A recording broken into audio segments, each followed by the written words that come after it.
Hey guys, VaulSC here, how you going? Today we're going to be talking about a set of rules in infiNity known as retreat.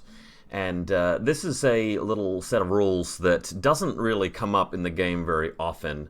But when it does, a few people get a little bit salty about it, and there's been a lot of talk over the years about this particular rule. It's a bit of a controversy which comes up again and again on the forums as a forum bingo topic, as I like to call them, where everybody weighs in for a while, it blows over, things go away, it crops up back again, and there's always a camp on this side and that side diametrically opposed who think that they're right. And we're going to talk about it this video. We're going to have some fun, just go through a bit of a rant about it. So I'm going to begin by describing what the rules actually are, especially for newer players who don't really understand what it is we're talking about. I'll go through that first. Then I'll describe why it turns into an issue for some people and becomes a bit of a controversy. Then after that, I'm going to go through the arguments for both sides. We're of course going to draw a line in the sand there, and I'll show you which camp I'm in and which side I'm on. I'm even going to go for a very short bat rep, which actually very interestingly acts as an example for this particular issue.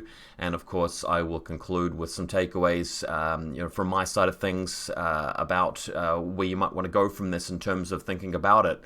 And hopefully I'll convince you and I'll move you over to my side of the issue, but maybe I won't. You'll have to watch the video and think carefully and open-mindedly to really get there. But it's an issue that comes up on the forum sometimes, and it always will, I think, until this goes away. Just a note that recently it started out as being an N4 wishlisting issue where people were thinking, oh, on the changes to the rules, this could be dealt with. But as we'll see shortly, it's more of an ITS seasonal issue, which is not really for some particular season, but over a long period of time. So before we get too philosophical, let's just break down what we actually mean by retreat. And this is, again, especially for people who aren't familiar with the issue because they are newer to infiNity. But what are we talking about when we're talking about retreat? So here it is here.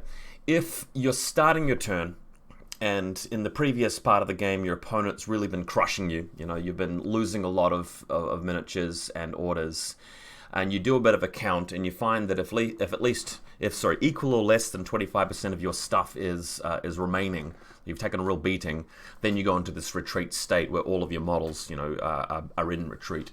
So the standard game size is 300, a quarter of that is 75 points. So if you find that you've got less than or equal to 75 points left, all of your guys get this retreat marker, and they can't make attacks, and your army goes into Lost Lieutenant. Now, there are some exceptions to that. For example, if you have the Courage special rule, you don't have that little thing next to you, but you're still affected by that whole Lost Lieutenant situation. So it's bad. If it wasn't already bad enough that you are below 75 points in terms of material, your stuff shuts down and stops working as well, can't actually attack. So what this rule is like, it's like boxing or MMA, where the guy's, holding his own for a while, then there's a crucial blow and he's starting to take hits left and right to his face, can't defend himself, and the ref jumps in to stop the fight. That's what it's not the best analogy, but that's basically what it is the game, going off a cliff. It's going down and going down and going down for one player, and suddenly it just sort of shuts off, and there's no way to come back from that, and we're basically calling it there. Which is interesting. I think that this is a rule at face value when you read it, where you're thinking, oh gosh, infiNity's a really decisive game, isn't it? If I get my opponent to that point where he's only got a few guys left, and maybe I've got a few guys left, yeah, he has a chance of shooting me, but if he spent all his command tokens and has got that few number of troops, he's just lost. Note that you can use command tokens in this retreat state to sort of make a bit of a comeback, but let's say you've spent them all, you're really screwed. Say we're playing a game where one player's got Pan-Oceania and there's a NCA, Fusilier Link team, and all of the Pano models are destroyed except for 3 or 4 members of that Link team, and their points total adds up to less than 75. Well, they're all in retreat. They are in Lost Lieutenant. Let's say they spent all their command tokens. They just can't do anything in, say, their last turn, for example. Let's say it is their last turn. Whereas if it wasn't for that rule, they'd have a fighting chance, and maybe they can come back and grab objectives and shoot back at you and win. So it's a rule that incentivizes going for the jugular and going for the kill and playing decisively, and maybe even at the expense of some mission objectives too, because if you can just kill your opponent, maybe you won't have to set up arrows to prevent them from going and pressing buttons, which is really how this rule works in the rulebook, right? So if N4 was changing the way retreat works, it would be changing that. The problem is, though, nobody is really too concerned about how this works. The problem that arises, and the reason why people suddenly get a bit salty about it, is that when you go to some of the missions in ITS, we see something else which says if one of the players starts his active turn in a retreat situation, the game will end at the end of that turn. So, for example, you and I are playing, and in my first turn, because I'm going first, I attack you, I do a whole bunch of crippling damage, and you don't have that much left, but you have more than 75 points worth of stuff, so the game continues. You have a turn, and you're attacking me back, but I've got you so badly surrounded that, I pick you off with an ARO, for example, and you lose even more, but you're still staying afloat. Then in my turn 2, I just come in for that crushing kill, and I'm pretty much wiping you out, save for 3 models left remaining, just hanging around. And then you start your turn 2 with less than 75 points worth of models. All your stuff's in retreat, right? You can't even attack, can't do anything. But the game will end at the end of that turn. So even though there should be another game round to play where we get to turn 3, game round 3, where I can still do stuff and you can still do stuff, the game is going to be completely truncated short, and whatever you do next will be the last thing that happens. And because so many missions are determined by end of game scoring, it's not specified whether it's end of 3 rounds or end of 2 rounds, it's just whenever the game ends. So you could use that last gasp of your turn with your few surviving models to spend your command tokens, take some models out of retreat, or if they're naturally not going to be in retreat because they have courage, those guys could make a last-ditch effort to go and press some buttons and grab objectives, and that might actually take your current objective total higher than mine, which means that even though I've smashed you in terms of attrition and material, you actually win the game there, because retreat says that the turn ends, that the whole game ends there. So that's the interesting thing, that's the controversial thing, where we get a situation where some people think that's a good thing, that we have this in ITS, and some people think that we don't. It also really needs to be said that, first of all, this very rarely comes up. Most games that actually even get to that point, and very few do, but when you do get to that point, the game's already over and one person scored so many points anyway, it's just trivial, it doesn't matter. Second point is that we do have missions elsewhere in the pack where it actually says that retreat missions aren't even used anyway. So Annihilation, for example, it is about killing. It's not really to do with grabbing, pressing buttons, so we can just completely ignore that. So it's a very, very narrow issue, very specific issue, but when it's one that can affect a person's game experience and really imply a lot of problems and something you're trying to play around, it's a bigger issue than it looks. You don't really want to be going into a lot of games having to constantly worry about this potential thing screwing you up, if you're some people. Okay, so game ends right there and then. Why is this a problem? Well, it means for some people that they're going into a mission and they're doing their best to kill their opponent, and they feel like they've won the game, and they end up losing, even though it seems like they should have won. So for some people who look at it that way, that's why it's a problem. For the other camp of people, it's there to deter people from having that strategy of committing to a pure attrition approach where you're just killing things. And that's something you want to avoid. So we have those two different camps. One camp which thinks that they shouldn't be punished for doing a lot of attacking and doing well. Another camp which feels the other way, where that part of the game should be protected, where it should be a balance of mission grabbing, objective grabbing, and killing enemy troopers. And there we are. So this is the scenario we're in. What I will say next is that there is actually quite a lot of common ground. Before we go into the arguments and sort of just really dissect the disagreement part of it, let's just go through some of the common ground here. I think we can all agree that infiNity or any other tabletop war game shouldn't just be a direct, trying to take your opponent's models all the time, like chess is, where you're just sort of trying to take material. And even chess isn't like that. You're trying to checkmate the king, which you can do when you're down a material. But I digress. If you got rid of all the missions and just played infiNity, where you set up your models in your 12-inch deployment zone versus theirs and played for 3 turns and see who's killed the most at the end, that wouldn't really be very fun at all. And I think both sides of the argument and both camps agree on that. It's really important to have some objectives to go for, because that makes position more interesting. It makes specialists in your army more interesting. It means that you have to take risks and manage risk and have a bit more of a robust game plan for winning a game, and set up positions in a way that it's not just purely about the face-to-face rolls and the stats and the shooting. It also encourages more things like close combat and hacking, and it becomes just a bit more of a richer, diverse game. So I think we can all agree that that's something good. That's something that we want to achieve there.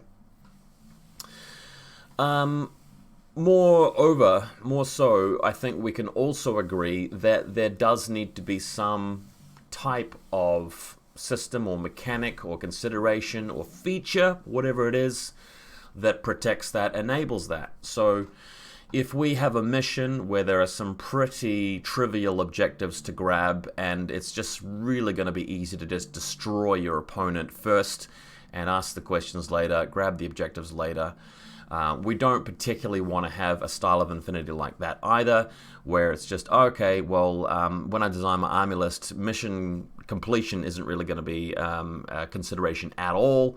I'm just going to purely think about how to kill my opponent the best, and look up the mission rules later. I'll figure that out later. I think we can all agree that we don't want that either. We want missions that actually require you and punish you if you don't actually do that little bit of completion there in terms of the buttons, the zones, whatever the objectives are. So far so good. We've got agreement. Everybody's happy with that. So what's the problem? What's the issue? The way I'm going to frame this issue is that for people who think that this retreat caveat, where if you start the turn and retreat, the round ends, for people who think that's important, the argument is that this needs to be there to deter players from having that strategic approach where they're going to kill things, ask questions later, where they're going to focus on attrition, where they're going to commit to just bashing you up and then pressing a few buttons later. And having retreat there is necessary to stop that from happening and to have a more balanced game. So that is the argument that's being made there. If you haven't already guessed, I'm against that. I'm on the other camp, actually. I think that the whole thing of retreat shouldn't even be in the game at all. I'm actually that far on the extreme side. So let's start talking about why and where the arguments actually sit on that. Does it deter players from what we said, from actually moving out and just going for the kills? I'm going to argue that it does not. And the reason why is that in any given mission or scenario, it's always going to be possible to cripple your opponent without putting them into retreat if you just pay a little bit of attention. So let's say we're playing tic-tac-toe. I'm using tic-tac-toe as a really good example of a mission where all of the main objectives are about pressing buttons and having them connected in particular patterns, and it matters which ones you grab. There's a +3 mod if you have an Evo hacking device, which allows you to press them more effectively. And nowhere does it seem to reward you for shooting your opponent's stuff. We just know from context that most infiNity games do involve a lot of shooting, and it's a lot easier to press a button when you've not got a gun pointed at you. But let's say I decide to build my army list in a way that I've got a couple of specialists ready to do that, but my game plan is to take first turn, to rush you, get a tag up there or something like that, and just kill. Does retreat deter me from setting out with that strategy? My argument is no, because you can quite easily look at your opponent's table side and you can see roughly what the points costs of their models are. And even with 1 or 2 turns worth of killing, it's actually going to be quite hard to reduce them below 75 points anyway. and it's going to be pretty easy to cripple them without doing that. So it's a perfectly viable strategy at the moment, for this mission and any other mission really, so long as you've got the backup tools to complete the objectives later to go on and whack them. So my plan is to spend the first 2 turns just completely crippling and gutting your order pool. I'm going to, be reasonably careful to not put you in retreat. I'm going to reduce you to, say, 100 points left. And what are you really going to do? You're going to move your guys onto the objectives maybe, or shoot at me. You may be moving out and I have ARO pieces set up, but I may choose to just dodge and not shoot back at you if I don't want to put you in retreat. And it's actually not that hard. We've played a lot of games of infiNity now, and it's really not that hard to do that. And then in my 3rd turn, what I'm going to do is I'm going to take a couple of antennas, particularly the one closest to your line, set them up in a line, and I'm going to do that quite easily with the +3 bonus from having an Evo repeater, and then also in that same turn, provided that they pass the willpower checks, I'm just going to finish you off, and that's it. So retreat had no effect there. It didn't actually change my overall strategy in any way. Let's say we have a pretty tight game where that's not the overall goal. I'm going to take a balanced approach. I've got 2 order groups. I'm going to spend, one of them attacking and setting up positions, putting mines out there, and the other group slowly grabbing the objectives closer to my side. And it turns into a bit of a game where, it's coming down to the final game round, and it's a really close game. And then retreat happens to kick in. That's not really going to matter because, game round 3, neither player is going to be deprived of a turn in that particular case. Having said that, what about a situation where I see that you do have some ability to press the buttons, and you do have some guys in position, and I'm really crippling you in terms of attrition, and I'm really beating up on you, and I see an opportunity to put you in retreat. Can that sometimes be an advantage, even a mission like Tic-Tac-Toe? Well, actually, yes, it can.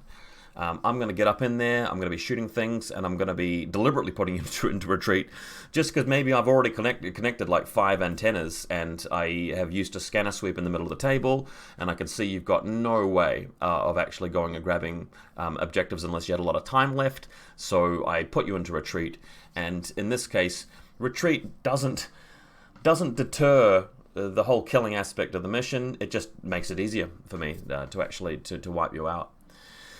So I think so far so good. I mean, the argument kind of checks out here that it doesn't really deter anybody from doing it. One important point though is that sometimes people forget. So it becomes this matter of, just being attentive to that little niggling rule. And we get sort of back to the old intent versus non-intent debate where it's sort of like, okay, well, one side just wants you to play Simon Says, really, where you've got to play that whole game of touch your head, touch your elbows, and the kids' game where you've got to be attentive to this just small, trivial mechanic of the game. Otherwise, you might lose and you'll be out. And I think most of us don't really want to play that kind of game where I happen to forget about retreat, my opponent grabs a couple of objective points, and I lose.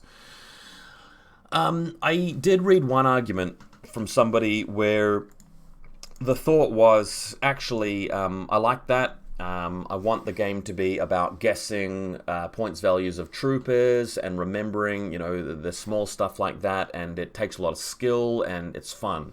And so far, I think that's the best argument I've seen for keeping this kind of retreat rule in the game. I'm not moved by it, and I don't agree with it. But I feel like if you really genuinely do prefer that kind of game, then fine, retreat is the kind of thing for you. But I'm willing to suggest that for most people, it's not really a good thing to have something in your game that is just a gotcha that turns up occasionally and just flips the result. We want games to be more about understanding and strategy and tactics, and to some extent the dice rolls and variants. Okay, I think I'm just about ready to move on to a bit of an example where we can sort of, just flesh out a particular game where retreat actually came up and made a really big difference. Where are we here? So this comes all the way back to the year 2016, a long time ago now. And in the earlier days of me playing infiNity, and I don't know if I put a bat rep for this game on the channel or not, but we were in fact playing tic-tac-toe, and I was playing with my Imperial Service, and my opponent's playing Vanilla Pano, and this turned out to be a game where I was put into retreat, and I was losing very, very badly, and I managed to win specifically because my opponent couldn't utilize his third and final turn.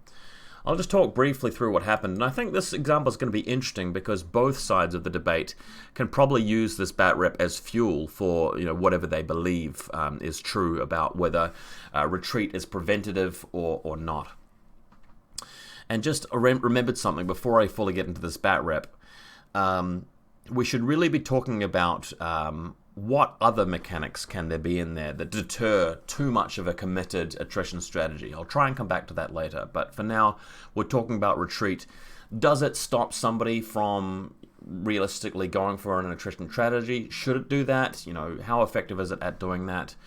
That's what we're investigating. So in this game, I'm going first with the first turn, and my opponent going second, of course, and it's tic-tac-toe. And we've got a lot of the objectives sort of drawn out and marked out old school style with tokens. And tic-tac-toe, of course, is the one where there's 9 objectives throughout the board, and they're around about here, right? So hopefully you guys can see them. And I've got my my ISS on this side.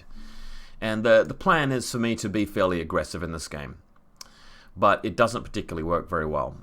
Let's just move around here. So my opponent's running a pretty compact list. He's got a cutter in hidden deployment in this spot. He's got an Aquila Guard with HMG, which he's going to deploy over here in reserve. It's going to go up this way over here, and it's going to cut around here. And we're going to find that this Aquila Guard actually ends up having some really amazing fire lanes once it gets around there. There's also a bullet here at the back, which is going to do an incredible amount of damage later this game. Okay, I also have a ninja somewhere around here as well, and there's the reserve trooper, the Aquila Guard, and this is the cutter. So what's initially happening here is that I'm starting my turn by putting assisted fire on my Rushi, and it's moving out, and it's taking an arrow from the cutter right off the bat. Now this is quite a ballsy cutter here because it's responding against an MSV2 unit, and even if he kills this Rushi, I've got a Sien Warrior with an HMG elsewhere on the table as well. So it's a pretty ballsy cutter that's doing this, but the cutter does fire at the Rushi. I believe that this happens as the Rushi is using the second short skill, so it doesn't get to use its burst, and already I'm down by 1 Rushi. So for the remainder of this turn, what I'm doing is I'm using this light smoke grenade launcher from this link team to fire a smoke over here. We've got a Sien Warrior with the Zanying boys, planning on moving over to this particular spot where it will be able to counter the cutter now and just completely shoot it.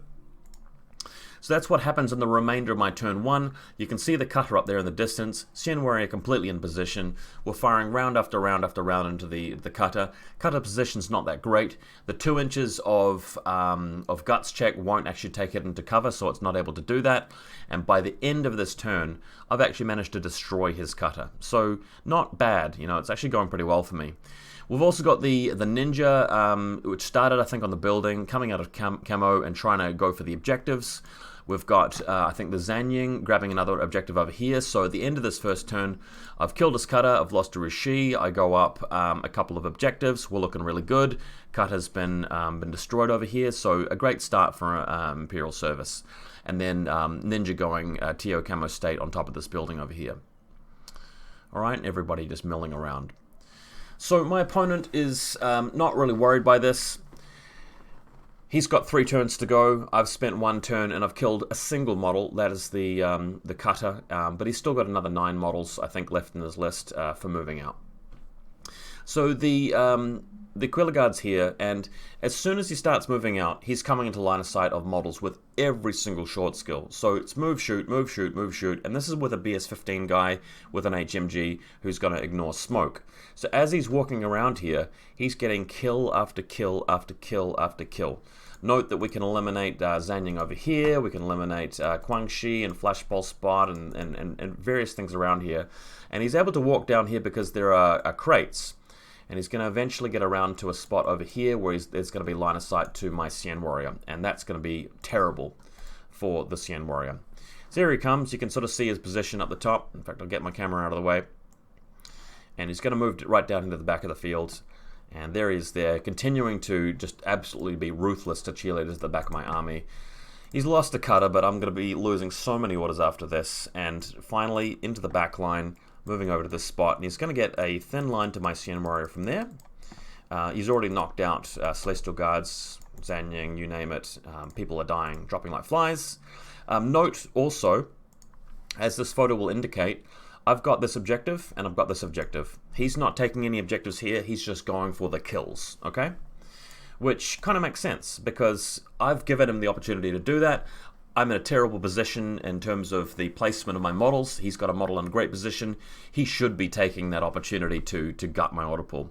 So we get to this spot here where he's actually shooting the Sien Warrior and does kill it. The Sien Warrior doesn't even have cover because he's hugging this particular little banister, that part of the wall there.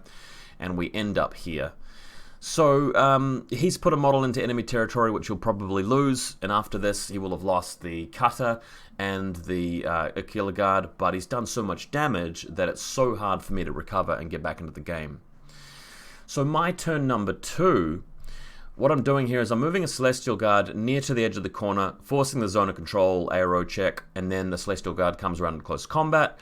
I'm also able to bring in this Quan Chi over here and tie him up as well. Note that we're not going for objectives here because we need to eliminate this guy. We need to try and actually stop him from, completely murdering me. And then the Ninja, which was previously on the building earlier, is climbing down to here.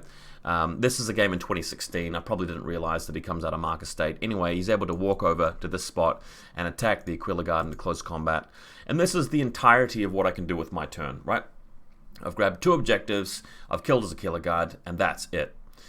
So in Pano turn number 2, bear in mind the ISS has had 2 turns. Pano is about to embark on its second turn. We're now moving out with the Bulletier, and there's some coordinated orders as well. He's moving specialists up. I think this is an HVT rather than a Tech B.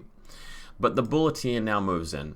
And the Bulletier, again, is starting to come into some amazing lines of fire. We're whipping out the War Core, taking that out. We're shooting the Celestial Guard over here.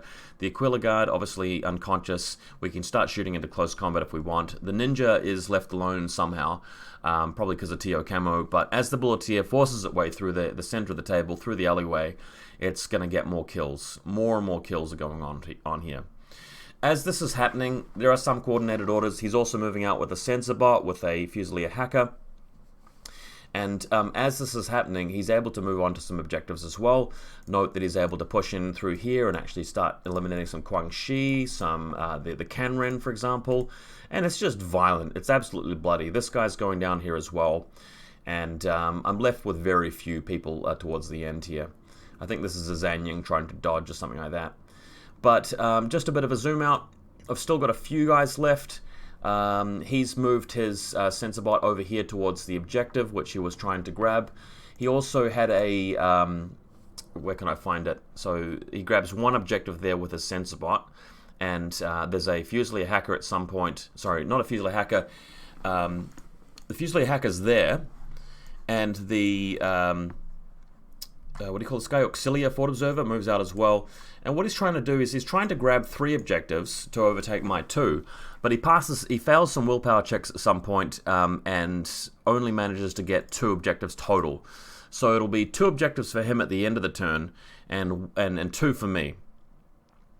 And what happens here is that we're going to go back to my turn for the final game round, right? So Imperial Service is going to get 1 more turn, Pano is going to get 1 more turn, but Imperial Service has barely anything left, and Pano is presumably going to have an entire turn, and the final turn of the game, to go and press a bunch of buttons and get a really solid victory.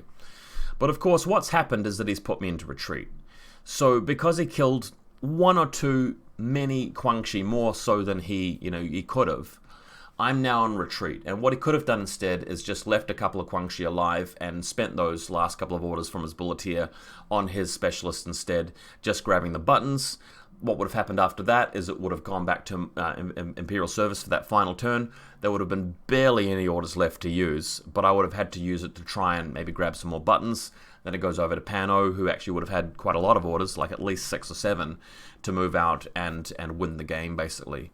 Probably would have been easier with an Evo repeater, but that's a story for another time. So retreat actually costs Pano the victory here. And this is where we can get back into our armchairs and both sides of the debate actually have some fuel here, have some ammunition for talking about why their point of view is better. I think for people who like the idea of retreat, these people are going to say, well look, retreat actually served its purpose here. The Pano player shouldn't have been so decisive with killing. The Pano player should have spent more time grabbing objectives. We want to punish that player for doing that massive run with the Aquila Guard, and especially that massive run with the Bulleteer, just shooting too many things, and he should really have relied more on button pressing, because that's what the mission's about. We don't want this to be about him wiping me out and then in the last turn just pressing the buttons. And I think a lot of people in the audience watching this YouTube video right now will be feeling that. My view on the other side of the argument is that if we went back in time, and if we're in this Pano player's shoes, and we're reevaluating what to do in this specific game, would we still be attacking with that Aquila Guard? I think absolutely yes, we would. Obviously, we can talk about a few aspects of the play that don't relate to the whole retreat thing, like where he positioned him at the end, like he could have come back a bit and kept this guy alive. But play it as it was, attacking me and doing damage was the right thing to do because I left so much of my army exposed, and the Aquila Guard is in the perfect position to attack. And what you don't want to do is leave the Xian Warrior and all of the Zhanyings and the Guangxi Link team alive to just completely continue pummeling you. You've already lost your cutter. You want to attack back and punch back, otherwise it's just going to turn into a loss. So that Aquila Guard play is fine. The Bulleteer play, was that fine? Well, the argument here is yes, it was. You want to go out and kill the Kanren and just rip up the Guangxi and get into a position where you can completely shut your opponent down. The only thing you do different is that you pump the brakes ever so slightly so that you don't kill those last two Guangxi that puts your opponent into retreat. And you spend a little bit more time in your turn actually pressing the buttons. You've got low willpower, you want to do that. So that in the following Imperial service turn, they can't really do very much, and you go out and press more buttons and win. So retreat hasn't deterred you from attacking there. It's not something which makes it unviable to attack and win on attrition. It's not something which changes the way that we look at that strategy. We're still going to look at how best can we just clobber our opponents and press the buttons later. Retreat really doesn't stop that. And it's arguable whether this game has actually demonstrated that. I think that it has, but I think it's been a really, really good example. Just going forward for games that you and I and everybody else is going to play on tic-tac-toe in the future, with retreat being there, absolutely, I'm going to be looking at trying to kill as many models as possible, especially if I have the first turn. In missions like that, if you have the second turn, it's still a really good idea to just wait and camp and grab the objectives in the last turn. But that sort of play has nothing to do with retreat. In fact, it makes it even easier to play defensive and go for that whole sort of, I'll just wait till the end of the game and just spring out and just press the buttons if my opponent's trying to avoid killing too much stuff. But that's not the way that we really want it. I really feel that quite strongly. Let's just return to a different topic now, and we'll come back to this. But the other topic I want to come back to is whether there are other things in the game which already contribute to the missions being more about the actual button pressing and the objective grabbing and the zone control, more so than just bashing your opponent. Well, a lot of the missions are already in favor of that anyway. There are missions like Highly Classified, for example, and Hunting Party, even just stuff like Acquisition, Show of Force, where there's still a lot of incentive there to actually really have a game plan and a list built that's more on mission completion. Further to that, there's a lot of game mechanics out there, like your jammers and various hackers and perimeter weapons and mines, and just the fact that marker state exists, which really make it hard to attack and wipe your opponent out. So for people worried about opponents that are just trying to single-mindedly just wipe them off the face of the earth, there's so much that you can already do that's already built into the game to prevent that anyway. Retreat's not really something which you're leaning on and is sparing you from that kind of defeat. Saturation zones, for example. We look at the mission power pack, and let's say you're wanting to be the kind of player that just goes first and just crush your opponent and then get the objectives completed later. The fact that you're -1 burst shooting through the entire middle section of that battlefield already prevents you from doing that. Retreat is nothing compared to the deterrent that that kind of rule puts in place. So that one's a massive one. Hopefully this has been a pretty good illustration. I feel like there's still going to be people arguing on both sides, just because this is one of these issues where, you know, neither camp ever completely goes away. But just think about all the games that you've played in infiNity if you're an experienced player. First of all, retreat barely ever comes up. It's very rare to put somebody into retreat. When it does come up, there are some times where the person who's on the receiving end of that just gets crushed, and there's no way for them to come back from that and steal a victory, especially because retreat often happens in game round 3. On those extremely rare occasions where it happens right before one player has taken their last turn and they never get their last turn, usually those people are already in such a bad way anyway that they have no chance of coming back anyway. This game that we played, let's imagine that I hadn't even been able to grab a couple of objectives here and I'd been put in retreat at the end. Could my ninja really have gone out and grabbed a couple of objectives with just a few orders left? I really don't think so. So the Pano player, if they'd just grabbed a couple of objectives successfully at the start and stopped me from doing so, that would have been great. Imagine how this game would have gone if the Pano player had gone first, right? So you're moving out with your killer guard, you're smashing a whole bunch of people. In retaliation, the Imperial Service player is getting back at him and surrounding him and killing him, but not pressing any buttons. Then in game round 2, the Bulleteer comes in, crushes a whole bunch of people. The Fusiliers turn on 2 buttons, and Imperial Service ends up in retreat.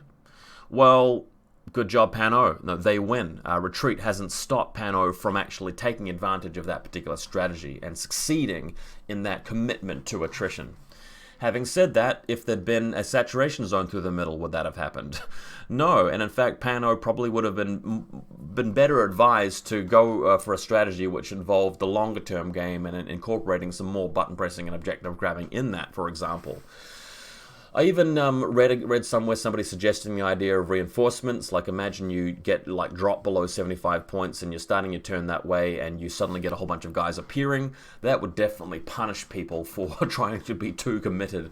I don't think that would be a good rule, by the way. I wouldn't suggest them bringing in that. But the point comparatively is that next to something like the retreat rule and the retreat caveat, you know, retreat just doesn't do anything to stop players from doing that. All it does is causes them to constantly having to make mental notes and mental checks. And when you're at tournaments, you're really just going, if you're an experienced player, you're not forgetting about it and you're just going, right, you know, I'm ahead attrition, I'm just going to grab a few buttons, I'm going to keep murdering you, and if you're really that close to death, we're just going to toy with you for a bit. And experienced players are going to see that. You're moving out with your ninja, and you know that if you kill a ninja, you're going to put them in retreat, so you just dodge for a bit. They run out of steam, their turn's finished, and then you just, you know, laugh all the way to the bank. You put them in the grave later on. So it's never going to be something which actually has that kind of impact. It's just something there which is going to catch people out occasionally, make them feel salty about it.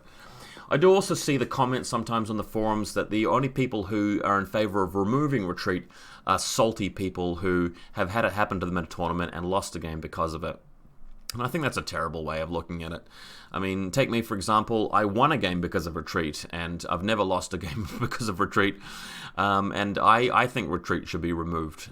It's really just not the right way to go about solving the problem.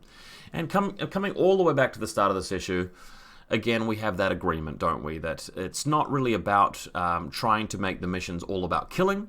We don't want them to be all about killing. We want missions to be balanced. And if you like balanced missions, check out some of my custom ones. For example, Tactical Window and even Finish Line. These are missions which require you to do a lot during the game that doesn't involve killing your opponent. For example, Tactical Window, you've got to score turn 2, 3, 4 in all player turns in a row. If you're spending too much time just blasting them, you may miss out on an opportunity. It's not about that end of game round scoring that's going to be lost. Finish Line, for example, is a mission where you've got to get your data tracker over the other side of the table, so you're spending some of your time moving a trooper without necessarily shooting with it, and then you're doing other things as well. Even my most recent mission, Oblique Assault, that mission is definitely about killing. But you've got to pay attention to the objectives as well, because if you don't quite kill enough of their stuff relative to what they kill of yours, they can easily run away with it by jumping onto the objectives at the end. So I feel like we've already got a system in place where if Retreat was taken away, you'd still see the same great infiNity games that we're used to. It's not going to be a situation where we're going back in time to some sort of dark age period where everybody is just building lists around attrition and that's it. There were a few comments from people on forums saying, hey look, prior to Retreat being there, that's what people did. And I just don't believe that. I'm not going to have a bar of that. Either those people were, taking a selective approach to things that they saw, or we were talking about a version of infiNity where it was in a previous edition, where the game was drastically different, the missions were drastically different, the rules were drastically different. What we have right now is a game where it's actually quite hard, if you're up against quite a skilled player, to get a lot of damage done to them. And you guys watch my bat reps as well, don't you? I mean, you've seen the number of times where I've gone specifically for second turn, I've had my entire army, and I've managed to make it to the end of the game without going into retreat and ending up winning. Even my recent victory at that Soldiers of Fortune tournament, I was getting battered every game round, but managed to win it by coming in there with Yojimbo and McMurray, and despite my opponent's best efforts, I managed to get that. And putting me in a retreat would have been advantageous in that transmission matrix. How the hell would I have been able to win that mission at the end if I'd been in retreat? It just wouldn't have worked. I wouldn't have been able to have enough orders to get in there and actually get the final job done with the McMurray and Yojimbo. So if he'd had his first game round completely cripple me, and if I'd gone into, say, turn 2, for example, with McMurray sitting up in that building but with no regular orders to spend on him because I was in Lost Lieutenant, that would have just been an absolute loss. So I think that's a really good example. If you haven't watched that bat rep already, check it out because it was a really, really fun one. So that was a lot to say about the retreat rules, retreat mechanics. Hopefully it all makes sense to you guys. I know that there's still going to be some of you who disagree with me on this issue, but I've said what I've said, and I really don't think that the existence of this retreat caveat makes any difference. If tomorrow the new ITS season came out and retreat's still there in the rulebook, but the little caveat is no longer there, where the game round just ends, I believe that infiNity would be largely the same, but of course it would be a slightly better game because we don't have to worry about this annoying little thing which occasionally comes up and ruins a game because somebody just forgot about it. And that's pretty much it.